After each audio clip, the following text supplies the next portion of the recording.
This week, the Clarets face a Crystal Palace side at home, hoping to capitalise on some good points on the board. This is the No Nay Never podcast.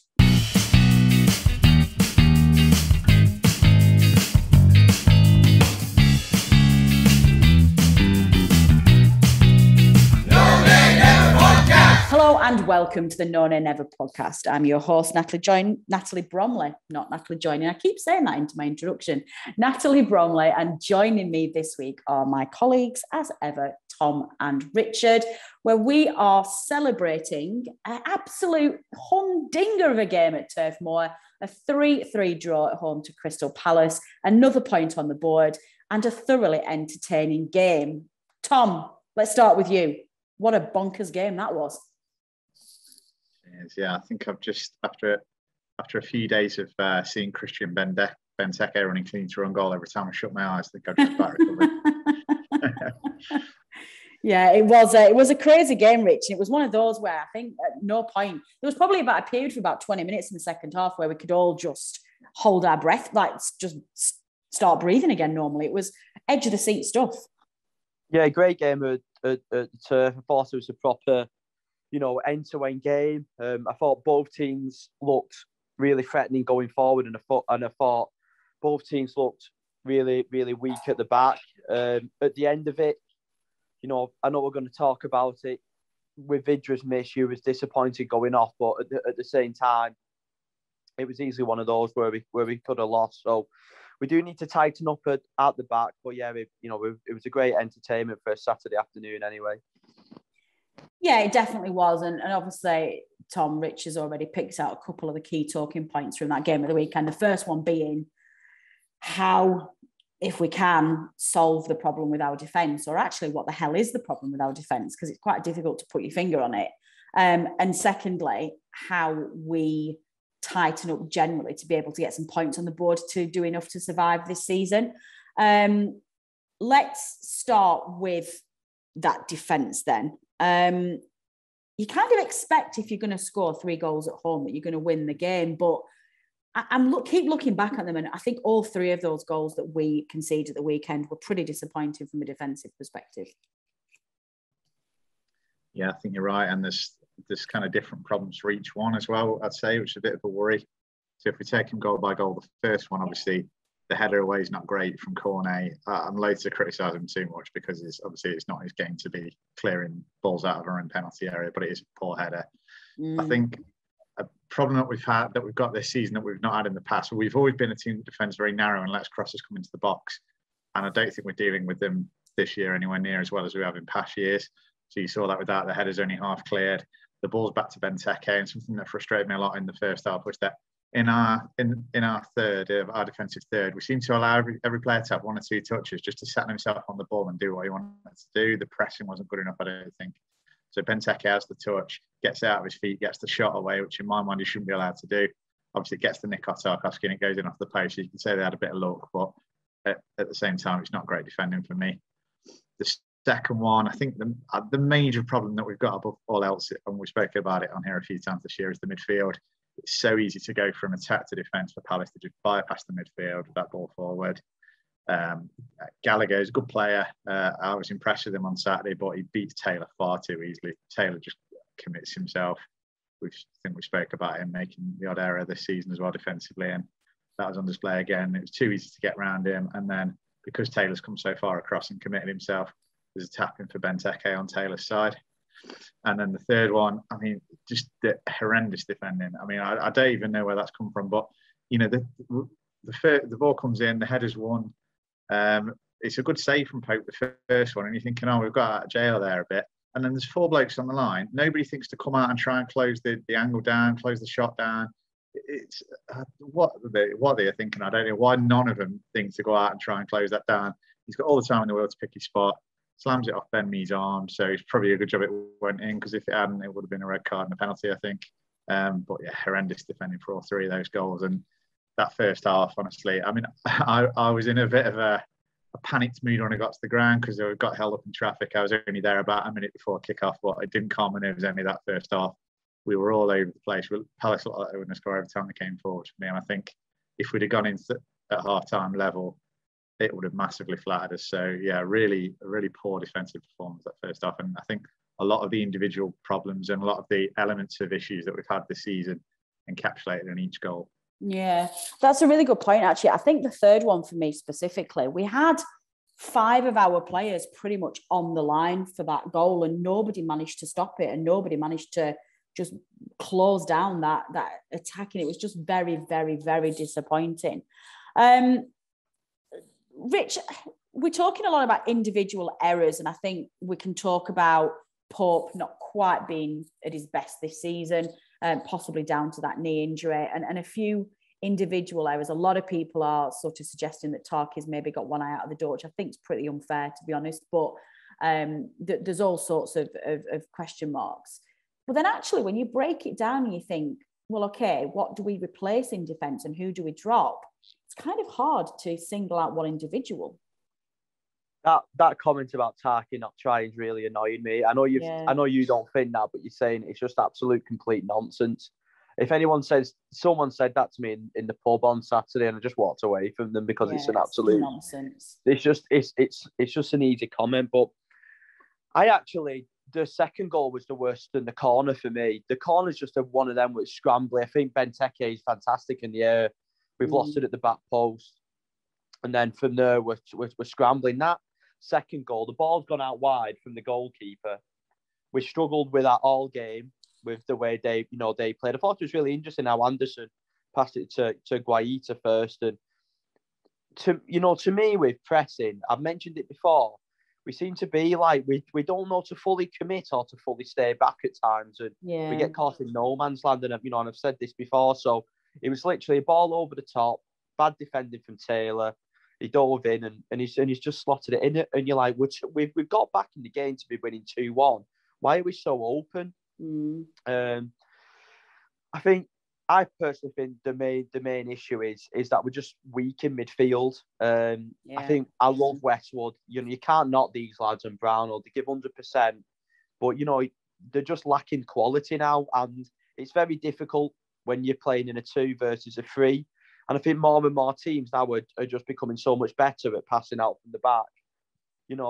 I know Tom's never really liked it in the past, but I think teams now you don't see as many goals given away at the top flight with teams playing it out from the back, and it's a good way of getting up the pitch essentially. And I thought Gallagher was excellent. You're looking at the team we've got. Imagine if we had a Gallagher type player in our central midfield, how much better we would be. And for me, defensively, if we keep going the way we are going, we will get relegated.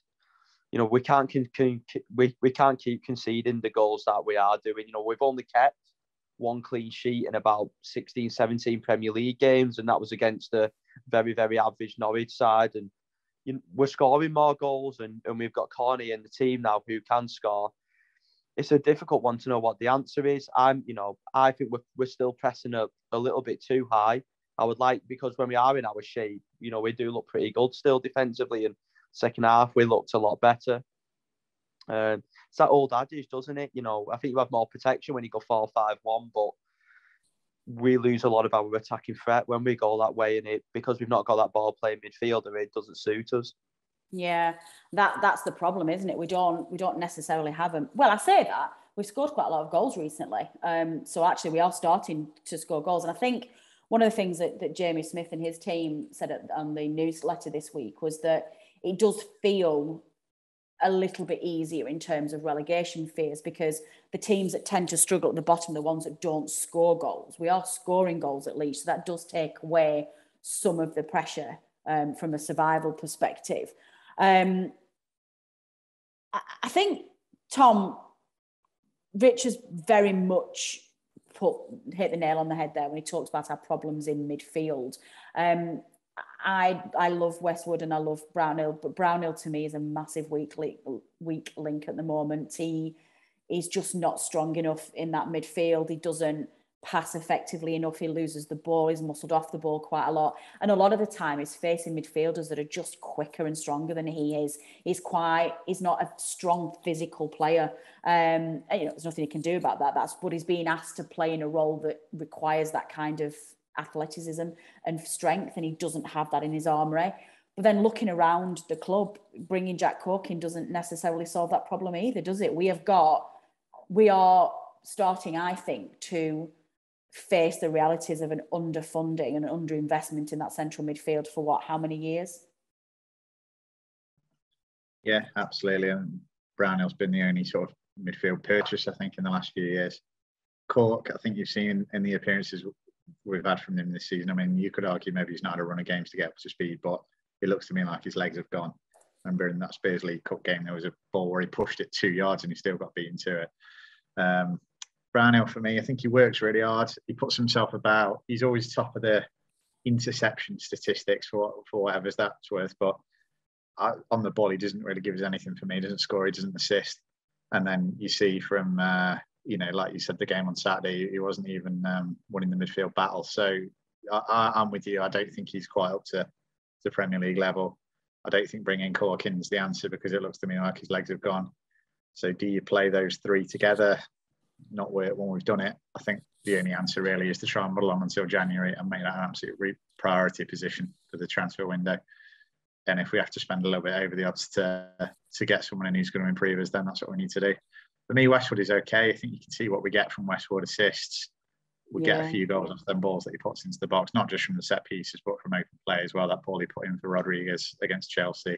So I'd keep him in the team for me, but we need someone with not just legs, but with a bit more quality on the ball. Just like Rich says, we haven't got a ball-playing midfielder really. And we need someone who can just, a Stephen Defoe type, dare I say, can just put the foot on the ball, dictate the tempo, spray it about a bit.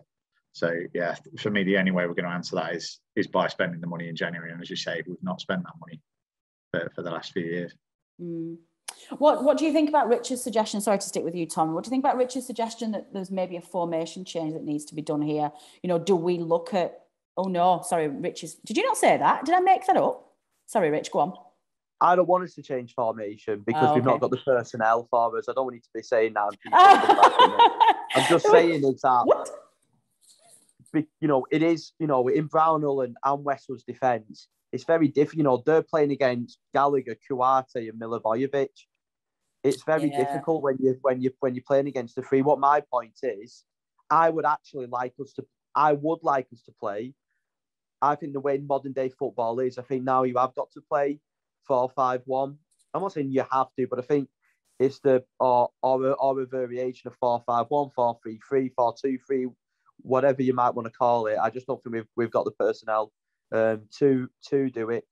That's what I was more you're saying rather than saying Rich is suggesting a formation change because I'm not, because I know people will come back and call me. Understood, Chief, understood. So, Tom, bearing that in mind, if we are to think about Rich's possible suggestion that we get the personnel to enable us to have a bit of a change around, I guess who gets dropped in that formation that we have now? Let's say we bring in a central midfielder, we can go three in central midfield. At what expense, though, do we keep Cornet on? How the hell does that work? Because we've got to fit Cornet into this, and I wouldn't be dropping Wood. Yeah, I don't think you could play Cornet as a lone centre forward either. I think that's asking a lot of him. I think what you probably have to look at, if we say just all we're getting is that one midfielder, you'd probably want someone who sits a bit deeper. I'd pull Westwood back behind him, and then you'd look at maybe someone like McNeil in the 10, and you can play Johan and Cornet wide, cutting inside or whatever as they go, and then Wood as the centre forward. I think that's the only way to really make 4-5-1 work with the personnel we've got. But it comes back to what Rich said in terms of the personnel. I mean, we could just about piece together a 4-5-1, but would it be an effective 4-5-1? We've got a squad who's been built for 4-4-2. We've got a manager who likes to play 4-4-2. That's what all the signings have been geared towards for a number of years. Personally, I don't necessarily agree with what Rich said, that the way modern football's going, you have to play, three in midfield and one up top. I think we've probably shown the last few years we've not really done that at all. And, relative to our budget and everything, we've been successful. So I wouldn't say we necessarily have to go 4-5-1. I think it would be nice to have the squad options to do that in certain games or at certain times.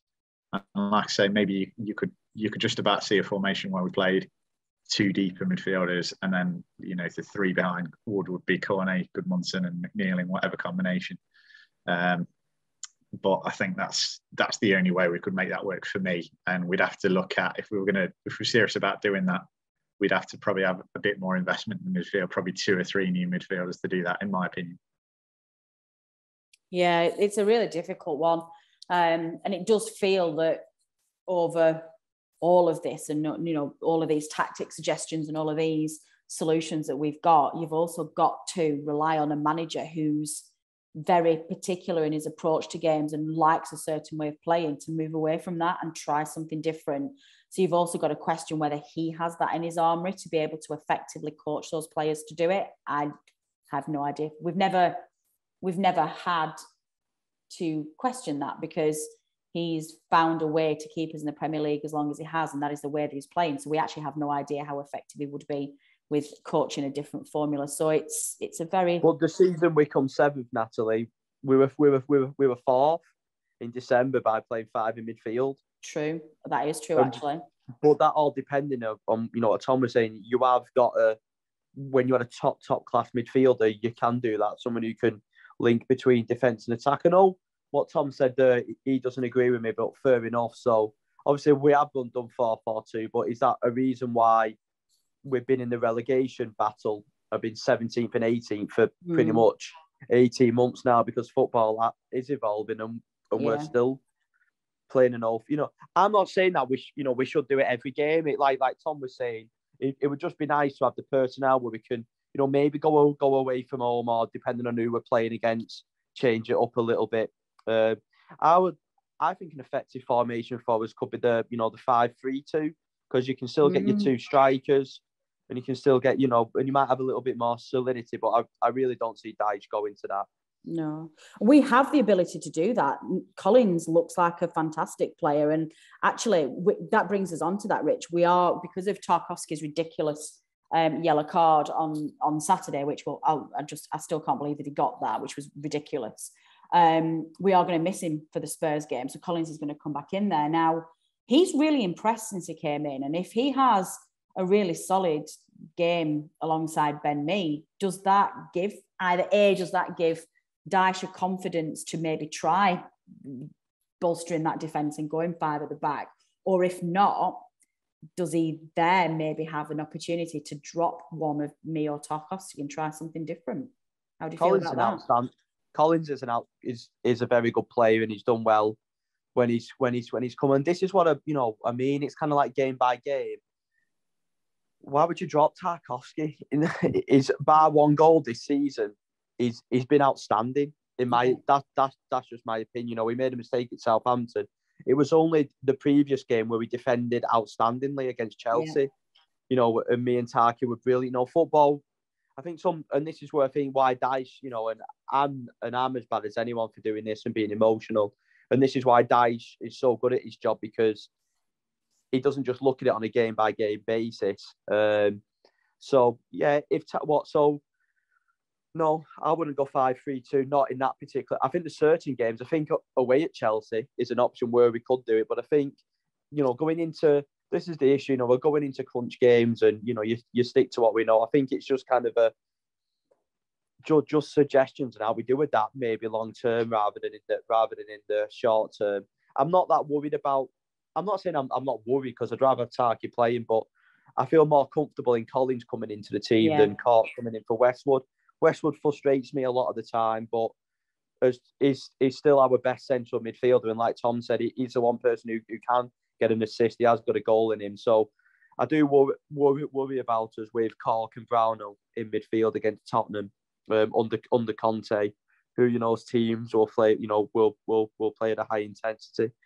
I know we'll come on to that later, won't we? But yeah. Yeah, well, we can stick on it now. Why not? No time like the present. I guess if you take that strategy, then, and you're talking about taking things on a game by game basis, do you then just think that we'll just write off the home game against Spurs, and if that is the case, is this not the ideal opportunity to try something different? Because what we're saying briefly is like, yeah, we should really stick to what we know because that's our best chance of surviving. But we've been in the bottom 3 all of the season, and we're still, we were nearly at one point, if Leeds hadn't have lost that game, would have been 4 points away from survival. So I'm not entirely sure that sticking to what we know and what we're good at is going to see us survive this year. So how do you approach Sunday then, Rich? I don't agree with the comment. Should we write the home game off against Spurs? I think writing it off's a bit harsh. You know what I mean? It's like not a game we're expected to win. Like if we lose that game, they're not the games that define the season. But you've got to win games at some point against these big teams. I'll just put it on the other foot. People are saying Man United did this, that, and the other. Do you think we'd have gone into that? Do you think we'd have gone into that Man United game expecting to win, even in their form? We wouldn't have done, would we? So Tottenham weren't great against Leeds. They were very average against an average Leeds side this year. You've got to look. This is what I'm trying to say is, on a game by game basis, you might want to change the odd thing. I'm maybe talking about going away to City, but not yet. I don't think it's panic stations just yet. I think if it's still a position where we're quite out of touch, maybe towards Christmas and January, then we need to use the transfer market, like I think we will do.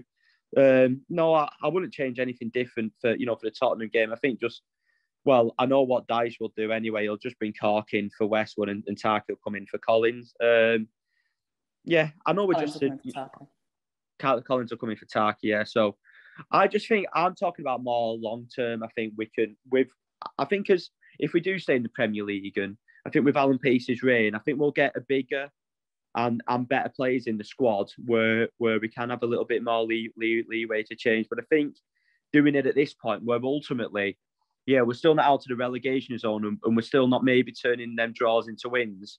We've only, you can look at it one way and say we've only lost 1 in 7, and that was away to City.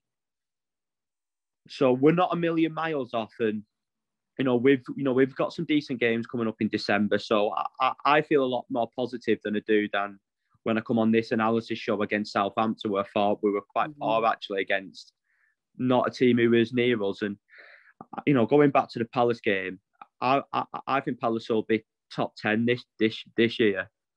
I think they look a real. We matched them. We matched them. We did. I felt good coming off. Yeah. We've talked about the first half. Second half, really, bar Zaha hitting the crossbar, we was the ones taking the game to then, and I thought we were the better team. So their last away game, they went to the Etihad 2-0.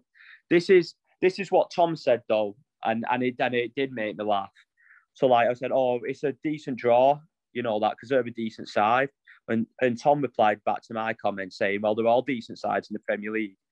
And I think that's our issue now. I think this season, in my opinion, is the highest standard I've seen it of the Premier League.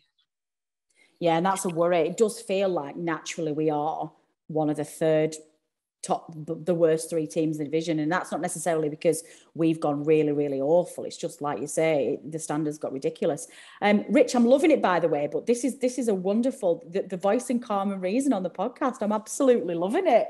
It's like, more of this, please, Rich. This is amazing. Normally you're animated and I love it. You're just like, no, you know what? Chill. We're all good. We're all good. Tom, before we move on to a couple of things, firstly, how are you over yet the Vidra? Are we going miss or are we going save at the end of the game? There's a lot of people saying it was a fantastic save. And can we have a Cornet moment to cheer us all up, please, especially at that goal? Yeah, I think with the Vidra one, I really don't want to criticise him a lot for it because he's made that chance for himself with an absolutely unreal first touch. Like, it's a nothing ball punted down the pitch. As well to get in front of the defender. The first touch to bring it down is superb. And if you'd finished it from that, it would have been one of the goals of the season, in my opinion. That really was, he's made that chance for himself. And then he scuffed the shot, obviously. In my opinion, he's made the wrong decision. He's gone near post. He should have just hit that low and hard across the keeper, and he's not saving it. Even still, it's a good save. But I think the frustration is as well, if we weren't in the position we are, if that happened in the second game of the season, say, or something, you wouldn't be so bothered. But because we need wins and because all the results went against us on Saturday, that's what it feels worse. But yeah, I don't want to criticise him for that, because we did well to have a chance out of that nothing ball really in the first place. Obviously, one man who doesn't need any help with his finishing his corner, as you say, another superb goal. Every time I talk about him on here, I'm just gushing. Fantastic again, his energy, technique. I mean, that goal, everyone around us was saying, I'm sure you said the same, not seen a goal like that since Robbie Blake against Man United. Just the technique was superb. Watched it all the way, and the way it just thwacked into the roof of the net, brilliant. And it's those kind of things that are really the icing on the cake, you know, with the recent improvement in the attacking performances. Obviously, so much of it is down to him, but he just makes every game that a little bit more enjoyable. Yeah, he's brilliant. I could talk about him for an hour. I really could. He's brilliant. Yeah, it really is. I think one of my greatest fears this season is, until we got Corney, I was a bit, I don't know, so I don't want us to get relegated, but relegation really wouldn't be the end of the world. We've got pace at the helm now. We've still got Daesh. We've still got a core group of players. And before I was like, well, we'll just drop down a division. We'll work. I feel much more confident now that we'd come straight back up again than I have done in previous years. So I'm like, well, we'll just go down and rebuild. It's absolutely fine. The Championship's a fantastic league to play football, and it's massively competitive. Some great teams in there. You know, we'll be fine if we get relegated.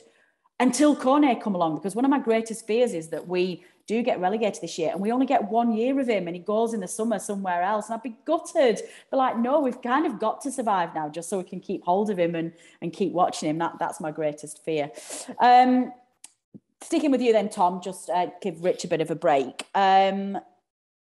Surely the whole world can see that Palace absolutely should have been down to 10 men. Discuss that pull and foul on young Chris Wood, please. Yeah, you might regret coming to me, because I think I've got a different view to the majority of the fan base on this one. No, go ahead. Get Richard's input as well. For me, so at the time, I was sitting in the gym in my cuppa, so I had a decent view of it at the time. And me and my dad both said, like, he's just gone down too easy there. Like obviously the guy's got hands on him, and I've seen the replays back and it hasn't really changed my mind. He's got hands on him.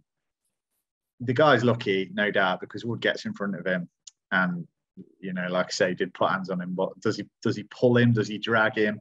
Is there enough of emotions to make Wood collapse like he does? Personally, I don't think so. I don't think so. And if that had gone the other way, if that was Tarkowski doing that to Zaha, I'd be annoyed. I'd see why it was given, but I'd be annoyed if he'd got sent off for that.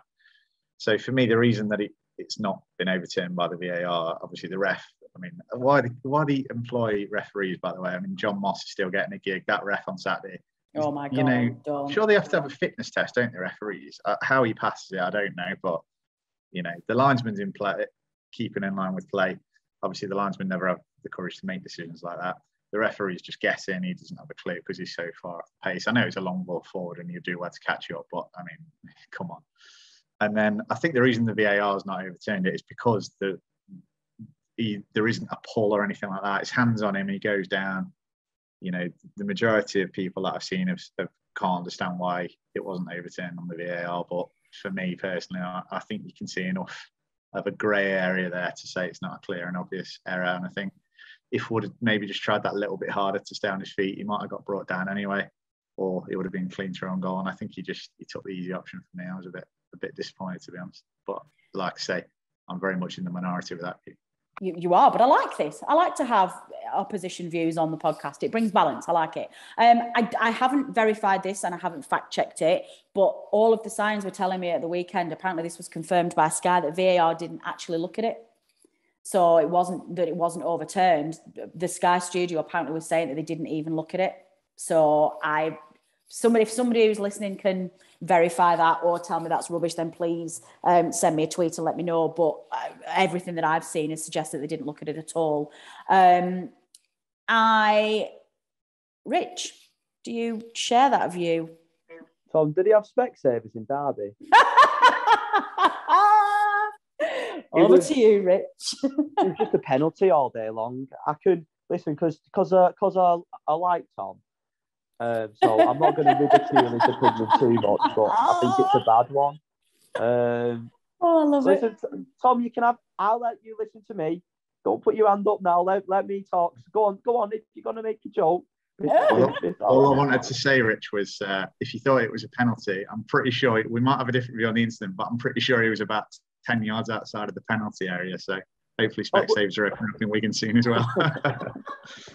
Listen, just for me, it's just he's got his hands on. He's got the wrong side of him, and he's just got his hands all over him. I sit in the Jimmy Mack upper, and it's just you could just see it unfolding and what he did. I think this is the grey area where we've got now. I think I've been on this podcast, a while now, and we have disagreements over red cards. I think sometimes you can go back to what football used to be like compared to what it's now like, and what are red cards and what are red cards. And in the Premier League today, that is a sending off and a red card all day long. And I wanted, before I really come on this podcast, I wanted to look at different opinions, and every ex-referee, Keith Hackett, Mark Halsey, is it Mark Halsey? I think that's his name. And just general people in the media have all said it was a penalty. The referee was terrible all day long for both teams. That's one thing I do agree with Tom. He lost control after about 20 minutes of the game, and I think I heard the same for you, Natalie, that VAR didn't even look at it. And then you've got the City penalty at the weekend where Sterling goes down and they're looking at it for a good 2 minutes, and the disallowing would, this is where I'm just sick of VAR, to be honest. But I know that's another story. For me, we've had a blatant penalty against Norwich where Vidra gets punched in the head by Tim Krul, and we've had that one. Listen, we're rubbish against playing against 10 men. So there is absolutely no guarantee we would have won the game, but it gives us a better chance. And all I would say is, in modern football now, 99% times out of 10, that gets given as a foul. There was another time in the game where the ref give a throw in for us, and the line give a throw in for them, and it just seemed all over the show. And then I think I might be mistaken. It's either this weekend or the game against Wolves. We've got another rookie referee. So, we're talking about the standard of referees. Like I said, my mates are season ticket holders at Wigan. I know Tom goes watching a bit of lower league football too. You understand why these guys get the jobs in the Premier League, because the lower leagues are horrendous. My mate says he sees a new worst decision he's seen in his life every week. Yeah. So I think that's where we're at. But what I would go back to your comment about Cornet, Natalie. I went out with a girl who was one of the best looking girls in college when I was about 17. Thin brag, I only mate, I only went out with her for about a month, but he enjoyed every minute of it while I could. So I have the same approach with Cornet, and then you can think about it as you grow older, like I've done. That wasn't an analogy I was expecting on the None and Never podcast, Rich, but I value that input, and I will forever associate Cornet with Rich Steele's 1 month love affair in college. And there we go. It went downhill since. I can say that because Kira doesn't listen. So it's all right. Oh my God. And listeners, please do enjoy Rich Steele's last ever appearance on the None and Never podcast. It was fun while we had him. Okay, excellent stuff. So, Tom, let's finish off this podcast by having a general view. I know we've had an hour chat before we came on air tonight.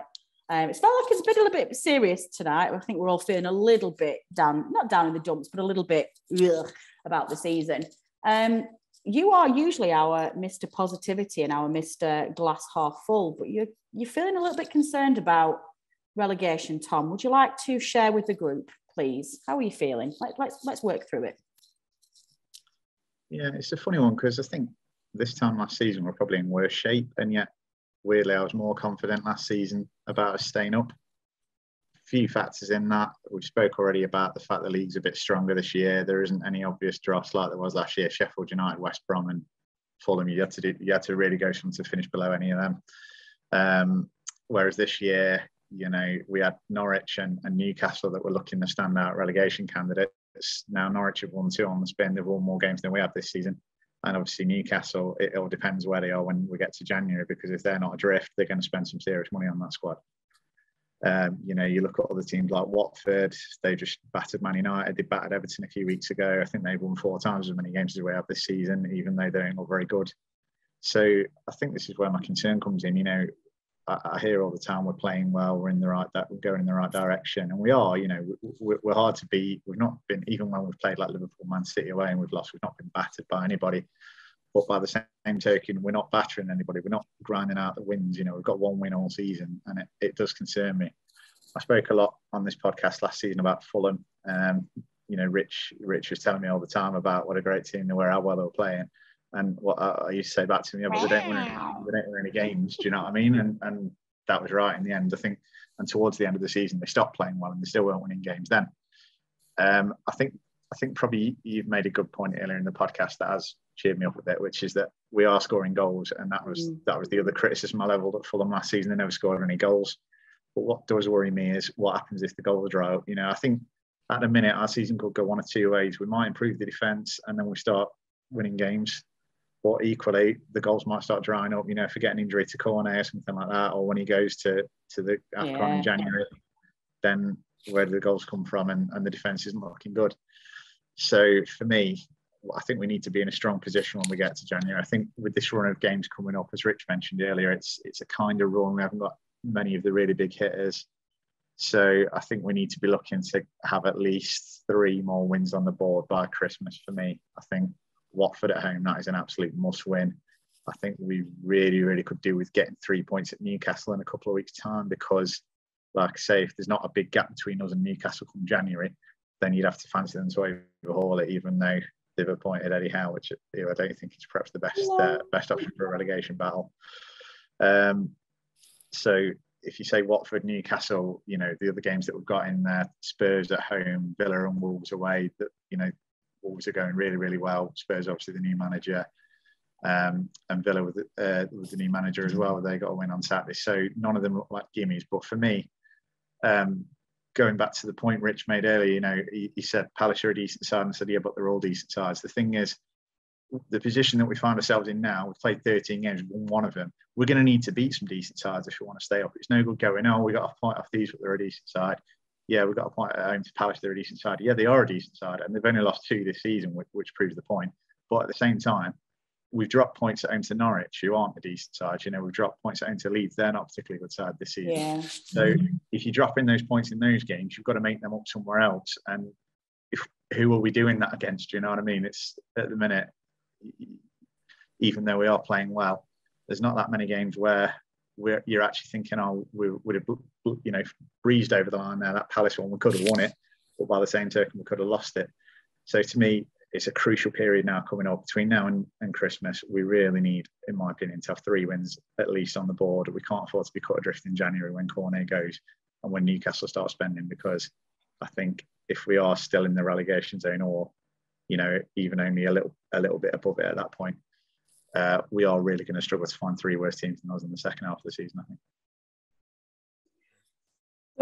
Uncomfortable listening, Rich, but I think it's hard to argue against what Tom said there. I know you're a bit more confident about survival. There does just feel, and one of the points actually I just pick up on one of the stats that Jamie Smith managed to pick out of the newsletter this week. We've actually outscored Arsenal, Wolves and Spurs this season. We've scored more goals than them, and United have actually conceded more goals than us. So it does feel a little bit odd where we are in the league, but it's hard to argue with what Tom said there. I can't really find a counter argument. Yeah, I agree with everything Tom said there. I'm probably going to burst your bubble here, Natalie. I don't necessarily feel more comfortable than relegation. I just think I felt more positive initially after the Palace game than Tom. Like I think we were, me and Tom kind of flipped situations on the Southampton game a little bit too. I genuinely think it's 50-50 whether we're going to stay up. It's a long season, but ultimately we are pretty much nearly, by the time we play Sunday's game, we'll be over a third of the way through the season. And the likelihood is after Sunday's game, we'll probably still be in the relegation zone. I think Saturday's point looked worse because all the teams around us won. Say if United did beat Watford and was only 1 point behind them, they've got some tough. Their next three, they've got Leicester away, then City and Chelsea at Vicarage Road. So, you would have thought they're not going to pick many points up out of those. One team we've not mentioned is Brentford, who looked terrible against us, who I thought were going to be world beaters. So that's one I got wrong on that podcast. I think before the game we played them, we was about 10 points behind them, or maybe not that much. We're about 7-8 points behind them, and we're 4 points behind them now. So that just shows how quickly football can change. I just agree with Tom, I think, and as I mentioned earlier, the sides at the bottom are just better this season. And, we've been playing well for most parts of games and just been making silly mistakes or having really bad moments. You go back to that first game at Brighton at home, completely in control, had a bad 10 minutes. Everton away, in control. Had a shocking 10 minutes where we conceded 3. Leicester away, where we conceded, late on and didn't get the rub of the green. I think the rub of the green's not gone our way so far with officiating decisions too. We may get one of those, but it's one of them, isn't it? It seems like every season we go on a mini run, and let's say we win our next 2 or get 7 points out of 9, which I think we are capable of, or even 6 points out of 9 out of these next 3 games. Then it looks a lot better, doesn't it? Norwich will still come bottom, in my opinion, even though Dean Smith's gone there. I think the squad's that much weaker. Like I said, it's one of them. It's going to be close. If you look at it another way, we've had Brentford at home, Chelsea away, Palace at home, who are doing well this season. Brentford by their little run. We've got 5 points out of those games. If we get 5 points from our next 3 games, we'll be out of the bottom 3. So you just got to try, as we always do. I know everybody doesn't here, and the vast majority of our support are brilliant and always get behind the team. I thought it was a really good atmosphere again at the turf on Saturday. Hopefully it will be on Sunday.